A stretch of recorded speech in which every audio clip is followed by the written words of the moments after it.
तो कहाँ गए खेसारी लाल के सबसे बड़े रिपोर्टर चहीते भोसड़ी वाले महेश पांडे जी। अब क्यों नहीं बता रहे कि खेसारी लाल का ये गाना बड़ा रिकॉर्ड बना दिया और ये गाना बवाल मचा दिया यूट्यूब पर, यूट्यूब हैक हो गया, ऐसा कहते थे। तो खेसारी लाल के फैंस आओ वीडियो स्टार्ट करते हैं। चार जन जब करेंगे तेरी बुराई तब समझ जाना कि तू बेटा मचा रहा है तब भाई।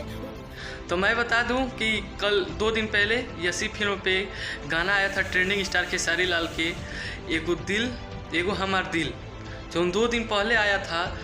300 के भी पार नहीं किया है, 290 के पास है। के बारे में बात करूं तो 9 के माने 9000 के करीब है। ट्रेंडिंग स्टार खेसारी लाल का जो यसी फिल्म पे गाना आया है, सिर्फ 2 दिन में आधे मिलियन भी क्रॉस नहीं किया।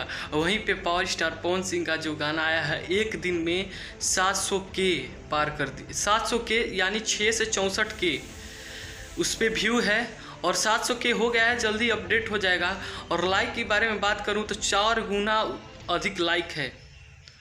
तो इतना समझ लीजिए कि ट्रेंडिंग स्टार खेसारी लाल अब फ्लॉप स्टार बन चुके हैं। और ये रहा खेसारी लाल की फैंस फॉलोइंग, जो 2 दिन में आधे मिलियन भी खेसारी लाल के गाने को पार नहीं करा पा रहा है।